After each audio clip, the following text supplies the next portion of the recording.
कर लेते हैं। वीरेंद्र हमारे साथ, हमारे सहयोगी वहां से जुड़ गए हैं। वीरेंद्र, चूंकि आज काउंटिंग होनी है, नतीजों का दिन है और अब 1 घंटे से भी कम का वक्त बचा हुआ है, कैथल में किस तरह की हलचल है, क्या जानकारी इस समय कैथल से? बिल्कुल आयुष, 8 बजे के आसपास जो है काउंटिंग वो स्टार्ट हो जाएगी। जिस तरह से ये कहते हैं कि कोर्ट में एक दिन के लिए फैसला सुरक्षित रखा गया है, तो इसी तरह से मतदाताओं ने अपने मत का प्रयोग कर दिया है। जो फैसला है वो सुरक्षित है और आज काउंटिंग के बाद वो फैसला आ जाएगा। जनता ने किस पर मोहर लगाई है, किसकी किस्मत ईवीएम में बंद थी, वो 8 बजे के बाद वो फैसला आना शुरू हो जाएगा। जैसे कि कैथल की बात करूं तो यहाँ पर 4 विधानसभा क्षेत्र हैं और आरकेएसटी कॉलेज में 2 विधानसभा क्षेत्र कैथल और कलायत के लिए काउंटिंग होगी। इसके अलावा आईजी कॉलेज है, वहां पर गुहला और पुंडरी के लिए काउंटिंग होगी। 14 टेबल लगाई गई है और अगर राउंडों की बात करूं, कैथल में 16 राउंड है, गुहला और कलायत में 15-15 राउंड है और पुंडरी में 14 राउंड में काउंटिंग होगी। कहीं ना कहीं हम ये कह सकते हैं कि आयुष 10 और 11 बजे तक स्थिति है वो साफ हो जाएगी।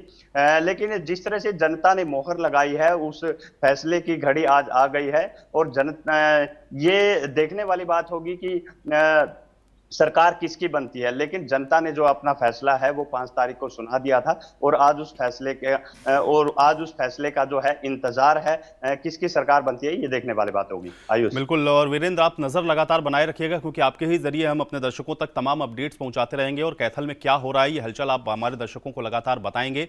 आप चूंकि आज नतीजों का है दिन और इसलिए नतीजों का इंतजार सभी कर रहे हैं। काउंटिंग सेंटर्स पर किस तरह की तैयारियां हैं, हमारे सहयोगी ग्राउंड जीरो से आपको लगातार बता रहे हैं। और अब प्रत्याशियों की जो दिलों की धड़कनें हैं वो बिल्कुल तेज हो चुकी हैं, क्योंकि अब 1 घंटे से भी कम का वक्त बचा हुआ है, क्योंकि 8 बजे से जो काउंटिंग है उसकी शुरुआत हो जाएगी। पहले पोस्टल बैलेट की आपको बता दें कि काउंटिंग होनी है, पहले पोस्टल बैलेट खुलेंगे और उसके बाद उसकी काउंटिंग पूरी होते ही ईवीएम्स को खोला जाएगा और जैसे ही ईवीएम खुलनी शुरू होंगी उसके बाद आप देखेंगे कि धीरे धीरे जो तस्वीर है वो हरियाणा प्रदेश की आपको स्पष्ट होती हुई दिखेगी। क्योंकि जो तमाम चुनावी कैंपेन चले, जिसमें तमाम बातें, तमाम वादे, आज भी आप देख रहे हैं कि जो नेताओं के स्टेटमेंट्स आ रहे हैं, अब जनता ने इनको किस नजरिए से देखा है, जनता का इस पर निर्णय क्या है, आज उसका दिन है और आज हरियाणा में क्या होने वाला है। क्योंकि सत्ता का जो सिंहासन है या सत्ता का जो शीर्ष है उस पर कौन बैठने वाला है, इस पर सबकी निगाहें टिकी हुई हैं, क्योंकि सबके अपने अपने दावे हैं। बीजेपी कह रही है कि वो तीसरी बार पूर्ण बहुमत की सरकार बनाएगी। कांग्रेस का यह कहना है कि इस बार परिवर्तन की लहर है और इसलिए कांग्रेस वापस आ रही है। क्षेत्रीय दलों का भी कहना है कि उनके बिना कोई भी सरकार बना ले, यह संभव नहीं है। तो इस तरह के तमाम स्टेटमेंट आप देख रहे हैं राजनीतिक तौर पर हरियाणा की राजनीति में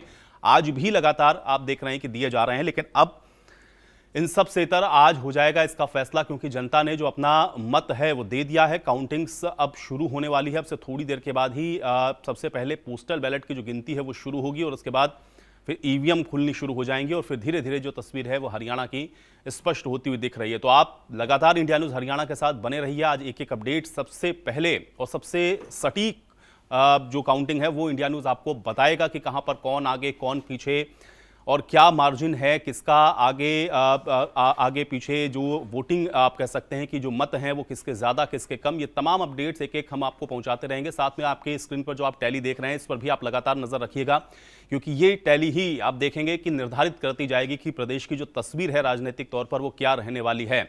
तो ऊपर जो आप टैली देख रहे हैं वो रुझान की है और नीचे जो आप उसके नीचे जो आप टैली देख रहे हैं उसमें भी आप देखेंगे कि जो सीट हैं वो कहां पर हार और जीत में कन्वर्ट होती हुई नजर आ रही हैं। और आप अपने राइट साइड में जो देख रहे हैं ये वो बड़े दिग्गज चेहरे हैं जिन पर सबकी निगाहें टिकी हुई हैं, सीएम से लेकर के पूर्व सीएम या नेता प्रतिपक्ष और उसके अलावा भी तमाम बड़े सियासी दिग्गज, उन सब के विधानसभा क्षेत्र में उनकी स्थिति क्या है ये सब हम आज आपको लगातार बताते रहेंगे। तो अब इंतजार हो रहा है अब से थोड़ी देर के बाद, क्योंकि जैसे ही वोटों की गिनती शुरू होगी सबकी निगाहें टिक जाएंगी इन टैली के ऊपर कि आखिर कौन बढ़त बनाए हुए है, कौन आगे चल रहा है, कौन पीछे है, क्या बड़ा सियासी उलटफेर होने की संभावना है या फिर जिस तरह के दावे हो रहे हैं उसी तरह की कमोबेश परिस्थिति रहने वाली है, क्या स्पष्ट बहुमत के साथ कोई पार्टी सरकार बना रही है या फिर हंग असेंबली, या फिर आप ये भी कह सकते हैं कि कोई बड़ा परिवर्तन हरियाणा के अंदर। ये तमाम ऐसी चीज़ें हैं क्योंकि जो तमाम बातें, तमाम दावे किए गए हैं आज उनकी हकीकत एक तरीके से आप कह सकते हैं कि सामने आने वाली है।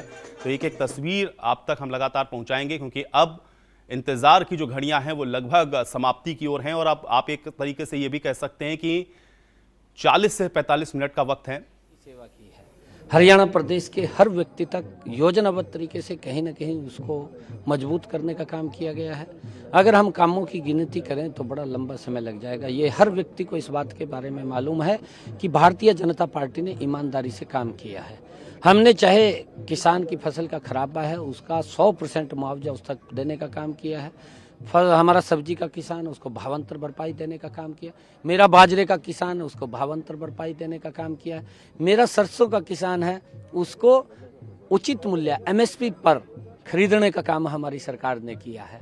ऐसा हर वर्ग के लिए हमारी सरकार ने काम किया। गरीब व्यक्ति को हमने मजबूत, प्रधानमंत्री आवास योजना के तहत हमने मकान बना करके देने का काम किया है। हमने इसके साथ साथ 5 लाख रुपए का आयुष्मान कार्ड की उसको कोई चिंता कोई दिक्कत ना आए उसके लिए हमने काम किया है। हमारी सरकार ईमानदारी से पिछले 10 वर्षों के अंदर लगी रही है।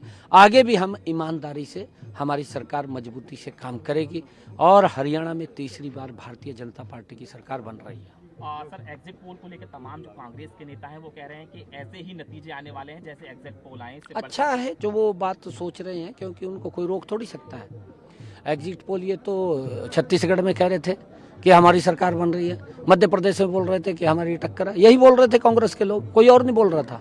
एग्जिट पोल के ऊपर बोल रहे थे, ये एग्जिट पोल के ऊपर बोल रहे थे। हाँ बोल रहे, अच्छा है, खुश हो जाएंगे, परंतु हमने ईमानदारी से काम किया है। हमने ईमानदारी से हरियाणा प्रदेश को, देश को आगे बढ़ाया। नरेंद्र मोदी जी के नेतृत्व में इन्होंने भ्रष्टाचार के अंदर देश को ऊंचाइयों के ऊपर लेकर के गए। हम विकास के मामले में भारतीय जनता पार्टी देश और प्रदेश को ऊंचाइयों के ऊपर लेकर के गई है। हमने बिना क्षेत्रवाद के ईमानदारी से हरियाणा प्रदेश का काम किया। इस बात को लोग एक्सेप्ट करते हैं। जब लोग एक्सेप्ट कर रहे हैं तो भारतीय जनता पार्टी तीसरी बार सरकार बना रही है। सर, कुमारी शैलजा का भी बयान आया, हुड्डा भी कह रहे हैं 60 से अधिक सीटें आ रही हैं। इसके साथ ही वो राहुल गांधी की नेतृत्व की बात कर रही हैं। शैलजा के लगातार राहुल गांधी, देखिए ये इनका इंटरनल मामला है। वो अपनी क्या उन्होंने अपनी समीकरण लगा रखे हैं, वो अपने समीकरणों को देखें, देख करके फिर बात करें। परंतु उसके साथ साथ वो राजस्थान को भी ध्यान करें, वो मध्य प्रदेश को भी ध्यान करें, छत्तीसगढ़ को भी ध्यान करें, उत्तराखंड को भी ध्यान करें। देखना चाहिए, झूठ की राजनीति नहीं चलेगी अब, क्योंकि इन्होंने झूठ की राजनीति चलाई है, शुरू में चली है। हिमाचल में चल गई, कर्नाटका में चल गई, तेलंगाना में चल गई, परंतु उसके बाद नहीं चली। उसके बाद इनको नकार दिया गया, क्योंकि ये लोग झूठ बोल करके लोगों को बरगड़ा करके वोट लेने का काम करते हैं। परंतु अब इनका झूठ नहीं बिकेगा, न चलेगा। भारतीय जनता पार्टी तीसरी बार सरकार बना रही है। लगता है सर ईवीएम पर एक बार फिर सवाल उठाए जाएंगे। देखिए वो तो उनके DNA के अंदर है। जब नहीं अपने पक्ष में कुछ दिखता है फिर EVM को कोसेंगे। किस तरीके से नतीजे रहेंगे मुख्यमंत्री जी?